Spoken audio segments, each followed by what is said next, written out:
ৰকিবুল হুছেইন আৰু ভূপেন বৰাই ইমান ধুনীয়াকৈ মাংসৰ দোকানখন খুলি দিলে, এতিয়া মামা বাহিনীয়ে হোলচেল ৰূপত বিক্ৰী কৰি আছে। লাগি থাকক আৰু বাকী সমস্যাবোৰ এই ফুচ। এনেকুৱা বদমাছ, কেনেকুৱা বদমাছ নিধক, কেনেকুৱা মানুহ চাওক এওঁলোক। যিখিনি সময়ত সাধাৰণ জনতাই অকবকাই আছে বিভিন্ন সমস্যাত, সেইখিনি সময়ত এওঁলোকে মূল বিষয়বোৰ আলোচনা কৰিব এৰি গোমাংসত লাগি আছে। লাগি থাক। আৰু ইয়াত এতিয়া হাত উজান দিছে বিভিন্ন সংখ্যালঘু আপোনাৰ সংগঠন, বিভিন্ন সংবাদ মাধ্যম, মানে বিভিন্ন লোকে ইয়াত হাত উজান দিয়া দেখা গৈছে। অথচ অসমৰ অৱস্থা কি সাধাৰণ জনতাক এবাৰ সোধক।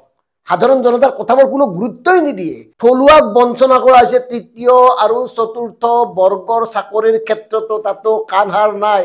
ষ্টেট বেংক অফ ইণ্ডিয়াত সংঘটিত হৈছে এনেকুৱা ভয়ংকৰ ঘটনা, অথচ এই বিষয়বোৰ তল পেলাই এওঁলোকে ক'ত লাগি আছে। মানে ৰকিবুলৰ পুত্ৰৰ পৰাজয়ৰ পিছত ৰকিবুল পগলাৰ দৰে হ'ল। কি কৰিব কি নকৰিব সাধাৰণ জনতা মাৰ গুলি তেওঁলোকৰ কাৰণে। সাধাৰণ জনতাৰ কোনো ভেলু নাই।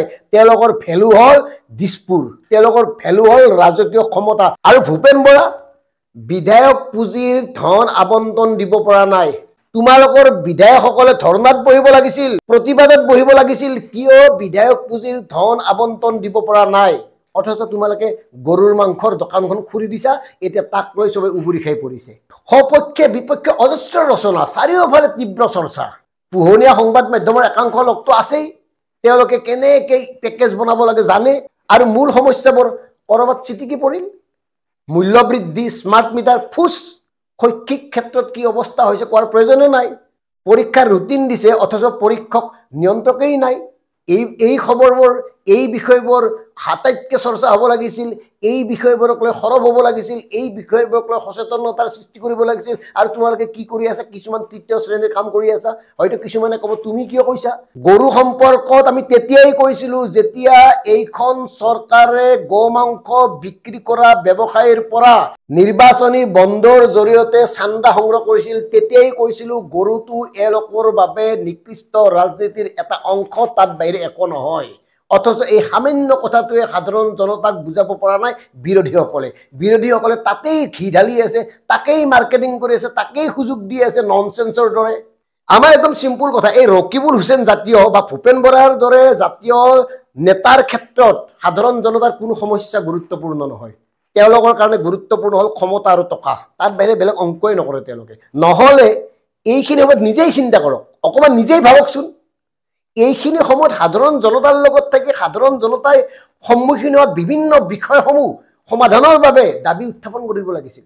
সাধাৰণ জনতাৰ কাষত বহি তেওঁলোকৰ মনৰ কথাবোৰ শুনিব লাগিছিল। মূল্য বৃদ্ধিয়ে কিদৰে তেওঁলোকে সৰ্বশ্ৰান্ত কৰিছে, কেনেকৈ স্মাৰ্ট মিটাৰৰ বাবে অধিক বিল আহিছে, কেনেকৈ ঔষধৰ মূল্য বৃদ্ধিৰ বাবে একাংশই নিজৰ বেমাৰ লুকুৱাবলৈ বাধ্য হৈছে।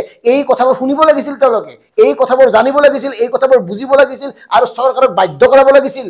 চৰকাৰৰ বিৰুদ্ধে আমৰণ অনশনত বহিব লাগিছিল, চৰকাৰৰ বিৰুদ্ধে ধাৰাবাহিক প্ৰতিবাদ কৰিব লাগিছিল, চৰকাৰৰ বিৰুদ্ধে ধাৰাবাহিক ধৰ্ণাত বহিব লাগিছিল। কিন্তু তাকে নকৰি এওঁলোকে কি কৰি আছে? ননচেন্সৰ দৰে।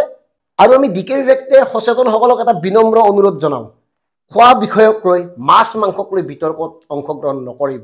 গৰু গাহৰি মাজতে অখিল গগৈ কিবা কিবি ক'লে নহয়, এওঁলোকে কৈয়েই থাকে। মানে এওঁলোকে ক'লে লাভ হয় আৰু লোকচান কাৰ হয়? লোকচান হয় সাধাৰণ জনতাৰ। এই শয়তানসকলৰ নিকৃষ্ট কৰ্মকাণ্ড ৰাজনীতিত ভৰি নথব। এওঁলোক মহাধুৰন্ধৰ, মহাবদমাছ। এতিয়া শয়তানৰ শেষ আশ্ৰয় ৰাজনীতি বুলি কয় নহয়, এতিয়া 100% শুদ্ধ বুলি প্ৰমাণ হ'বলৈ গৈ আছে।